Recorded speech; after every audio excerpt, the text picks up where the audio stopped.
Coming up on the San Francisco 49ers Report, we're going to take a look at the latest Niners injury news and what it means for San Francisco going into Super Bowl 58 against the Chiefs, and also how playoff Purdy puts Jimmy Garoppolo to shame. Stay tuned for that. But first, let's start off on the injury front. After the NFC title game, 17-point comeback, the largest in the history of the NFC Championship game.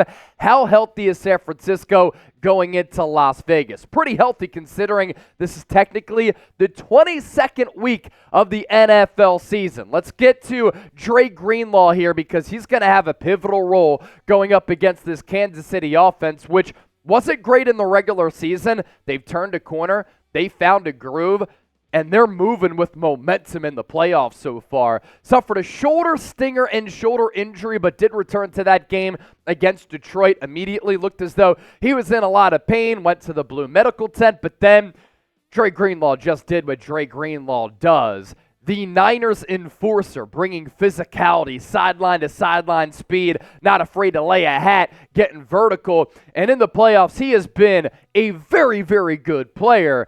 In the regular season, he was a very, very good player, but he's been even better in the postseason is my point, and everything obviously highlighted by the 2 interception performance against the Green Bay Packers in the divisional round. Let's look at those playoff numbers here in 2 games in the divisional round and in the NFC Championship game. Combined here, he has a Pro Football Focus overall grade of 78.8. And we think about Fred Warner as the best off-ball coverage linebacker in the NFL. He still is. But Greenlaw, playing alongside Fred Warner, has been tremendous in coverage. An 87.4 coverage grade according to PFF.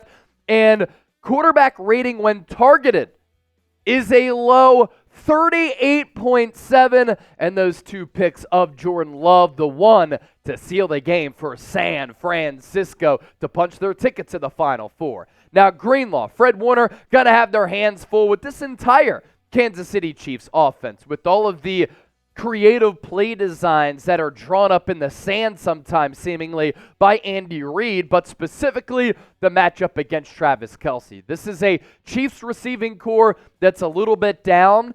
It was a down year for Kelce, but he's really found himself and tapped into his prime in 3 playoff games. He's been targeted 27 times, an average of 9 per game. He's caught 23 of those footballs, 262 yards and 3 touchdowns. And you look at his performance against the Baltimore Ravens, targeted 11 times in the AFC title bout.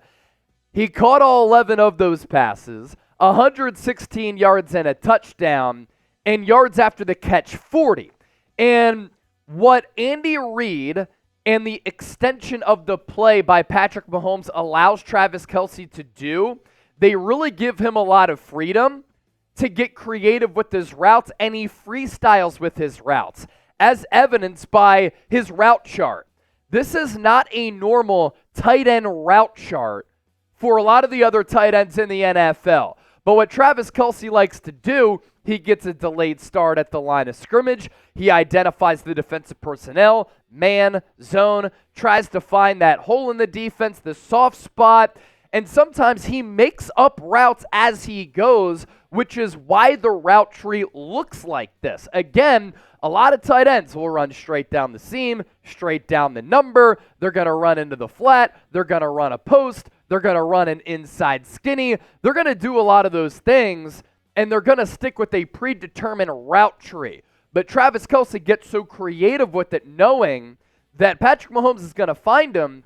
But then when Mahomes is able to escape pressure, get out of the pocket, sometimes Kelce does such a great job of breaking his route off, just getting downfield or finding a spot in the defense so that Mahomes can hit him. And some of those extracurricular elements to the play makes him so difficult to defend. So Fred Warner, Dre Greenlaw, and really this entire San Francisco 49ers defense are going to have to be aware of that, and they're going to have to keep their eyes on 87 at all times. Obviously, it helps that Fred Warner and Dre Greenlaw are 2 of the best off-ball coverage linebackers in the National Football League, but it's a different test going up against a player like Travis Kelce, who's bound for Canton. We will see you in Las Vegas. Viva Las Vegas, the San Francisco 49ers report. Yours truly, Chase Sr. I'll be on Super Bowl Radio Row. What you can expect, player interviews, coach interviews. We're going to be talking with NFL insiders, other content creators. We're going to put up so many videos, and we're going to put out so much content right here on the 49ers report. You don't want to miss it. That's why you subscribe. Hit that bell icon, turn on those notifications. Therefore, anytime we do publish a video, anytime we go live from Las Vegas, you will be notified. This is the largest independently run Niners channel on YouTube that covers this team every single day year-round, and we're 231 people away from continuing to grow the Niner empire and the chat sports empire that is the 49ers report, so make sure you hit that subscribe button. As for the latest on Christian McCaffrey here, him, like Dre Greenlaw, also suffered a shoulder stinger when he fell on his shoulder in the second half. And the reason he came out of the game on that drive in which Elijah Mitchell scored that touchdown to really salt the game away was because Christian McCaffrey was in a lot of pain at the time, and he was concerned about being able to hold on to the football. So Elijah Mitchell comes in, the only carry that he got in the NFC Championship game, and it went for a touchdown. How about the special culture that the Niners have going on this year? And how about the next man up mentality? Elijah Mitchell is a perfect example of that. He's cold on the sideline all game. He gets his number called. He comes into the game, one carry, one touchdown, and it wasn't an easy touchdown. He had to lower his shoulder and fight for those yards to find the paint. And him being ready to do his job, Elijah Mitchell did that. And that's what it takes to be a championship-level team in the National Football League. McCaffrey did say he felt fine after the game. So obviously that's good news for him and the San Francisco 49ers offense as we look ahead to the Super Bowl 58 rematch of Super Bowl 54 between Kansas City and San Francisco. McCaffrey, he's been his normal, dominant, special self. 2 playoff games, obviously, during this run to get to the big game. 37 carries, 188 yards, 5.1 yards per carry, and 4 touchdowns. The carries have been down, but that's because Green Bay and Detroit have really stacked the box to stop the run because they want to force Brock Purdy to beat them. And that's why McCaffrey's carries are down a little bit. But what's happened in the second half of these 2 playoff games, Purdy has beat them. And you can expect the same game plan from Kansas City. The explosive runs have not been there for McCaffrey. Can he break out against Kansas City? If he does that, love the Niners' chances of winning this football game because it opens up the play action. It opens up the offensive creativity through the air for Brock Purdy to flourish and thrive. Which unit, and I want you to sound off down in the comment section here, needs to play better against Kansas City? Is it the offense in a high-scoring affair, or is it the defense limiting Patrick Mahomes and getting pressure on the quarterback? Let me know by typing O or typing D down in the comment section right now. Prize Picks is our sponsor for today's San Francisco 49ers report, the largest independently run daily fantasy sports app in North America. Daily fantasy sports is made easy with Prize Picks, and you can get that $100 deposit match at prizepicks.com/CLNS and use the code CLNS. You pick 2 or more players, you choose more or less on their projected stat lines, and you can win up to 25 times your money. Myself, producer Chip, we've been cooking up winners all year long, and we're doing that again for Super Bowl 58. Prize Picks running a special right now with Patrick Mahomes, more than a half passing yard. Yeah, I think he's going to get that. Isaiah Pacheco, I like more than a half rushing and receiving touchdown just because San Francisco has struggled against the run. Brock Purdy more than 248.5 passing yards. Those are my picks as of right now for the big game in Las Vegas. Easy and exciting daily fantasy sports. PrizePicks.com/CLNS, $100 deposit match. More injury news to get to here. Let's segue to Goerge Kittle. He's going to be day-to-day this weekend moving forward because of a toe injury that he suffered in the NFC title game against Detroit. He was at the Golden State Warriors game on Tuesday night. He was rocking a Kevon Looney jersey, ultimate glue guy. I love the flex there because Goerge Kittle is kind of a glue guy who isn't afraid to get his hands dirty and do whatever it takes to win. It looked like he was moving good with those floor seats at the Chase Center in San Francisco. And his presence also going to be important against Kansas City because this Chiefs defense is very good, and you can utilize Kittle as a blocker as well as a pass catcher. And then there's Ambry Thomas.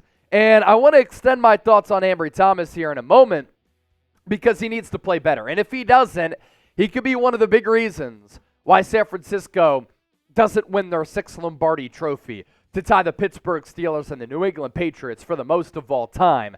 Thomas, day-to-day with an ankle injury. He has been awful in the playoffs, and that's after he had a really good regular season. Needs to have a good game against this Chiefs passing attack because Andy Reid, Patrick Mahomes, they know right now he's the weak link in this Niners secondary, and they're going to target him until he proves that he can hold up. In the regular season, Ambry Thomas was really good. Overall Pro Football Focus grade of 71.5, run defense grade of 70, a coverage grade of 70.5. In the playoffs, though, my goodness, what a drop that has happened for Ambry Thomas. Overall PFF grade down to 29.4, run defense grade of 30.6, and a coverage grade of 29.9. He's given up explosive plays. He's been penalized often. That poor play is not going to fly against Patrick Mahomes and Andy Reid. I know that Kansas City's weapons are down, but given the creative, innovative, elite offensive mind that is Andy Reid with an extra week of preparation, and given that Patrick Mahomes is an alien, they're going to craft up and draw up ways to exploit any type of weakness that they can find on the Niners' defensive side of the football. And right now, that weakness is Ambry Thomas. Needs to play better in Las Vegas in Super Bowl 58 for San Francisco to bring back the Lombardi Trophy to the Bay Area. Let's gauge it. Confidence level in a Niners win over the Kansas City Chiefs. Scale it for me from 1 to 100. 1, not confident at all. 100, extremely, supremely confident. Now I want to have a conversation about Brock Purdy. Brock Purdy is dusting Jimmy Garoppolo. And Brock Purdy has taken this Niners offense to a completely different stratosphere as compared to Jimmy Garoppolo at the quarterback position under head coach Kyle Shanahan. And I think that Brock Purdy is better in a variety of ways. His deep ball accuracy, number 1 deep completion rate in the NFL. That was arguably the biggest weakness for Jimmy Garoppolo. Brock Purdy is also so much more consistent than Jimmy G. Week in, week out, you never knew what you were getting from Garoppolo. With Purdy, you know what you're getting. And he's been consistent now for the last year and a half. And how about what he's done in the NFL playoffs? He's now 5-0 in games that he has started and finished. The only loss for him in the NFC Championship game when he went out in the first quarter against the Philadelphia Eagles. And Kyle Shanahan had Brock Purdy throw 39 times in a rainstorm in the divisional round against Green Bay. He would never ask Jimmy Garoppolo to do that. Purdy also isn't as limited of a thrower compared to Garoppolo. Garoppolo lived in between the numbers, but also mostly in between the hashes because that vision line was really just dedicated to the middle area of the field because he didn't really have the touch and the accuracy that Purdy has, or even the arm strength, which is underrated for Purdy, to get the ball out to the edge. What Garoppolo definitely did not have, which really turned the momentum of the game and helped San Francisco punch their ticket to their second Super Bowl since 2019, Purdy's ability to extend plays with his legs is special. Everybody wants to salivate over Patrick Mahomes, Lamar Jackson, and Josh Allen being able to make plays with their legs, extend plays in the pocket, and get really creative with twirling around, buying time to throw the ball downfield like Purdy did to Kyle Juszczyk, like he did to third and Jawan Jennings. But how about Purdy's ability to escape the pocket and pick up big plays and chunks with his legs in running the football? Garoppolo would never do that. So Purdy is the overall better athlete. He's the better runner. He's the better thrower. And I love Purdy's moxie, his poise, and his confidence. Even when he throws a pick, gunslinging, he still thinks that he can beat you and has the confidence to do that. Garoppolo, though, would start to shrivel up a little bit. He'd lose that confidence, and I thought that it was evident that Kyle Shanahan lost confidence in Garoppolo because he took the ball out of his hands. And in the 2 games preceding the Super Bowl, shout out to Paul Hembekides, Hembo of ESPN, friend of the show. He put these numbers together. Jimmy Garoppolo, like Brock Purdy, had a first-round bye and had 2 games in the lead up to the Super Bowl. And look at how the numbers compare and contrast. Garoppolo, in 2 games, only threw it 27 times in 2019. He completed nearly 63% of his passes. Passing yards, 208. Rushing yards, -1. First downs, only 14. Brock Purdy has thrown it 70 times compared to Garoppolo's 27 attempts. He's completed 61% of his passes, nearly identical there. He's thrown for 519 yards, more than doubling up Garoppolo's production through the air. Rushing yards not even close at 62, and he's more than doubled the first downs picked up, 29-14. Really appreciate Paul Hembekides, Hembo knows, for providing those numbers. But to really summarize this, Jimmy Garoppolo was a game manager. And everybody nationally wants to call Brock Purdy a game manager. That's what, that graphic, a game manager looks like. Brock Purdy is a game changer, not a game manager, and it's time to give him his dues. It's time to give him his credit. It's time to give him his flowers. So who's the better quarterback? Come on now. Garoppolo going to the Raiders getting benched. That's an indictment on Garoppolo. JG or BP. If anybody says JG, look, I love you for watching the show, but you're absolutely crazy. Make sure you give me a follow on X. Give me a follow on Instagram. Both social media platforms popping right now with a lot of Niners content. And also let me know if you're going to Las Vegas for the Super Bowl, hoping to do a meetup in the Sin City.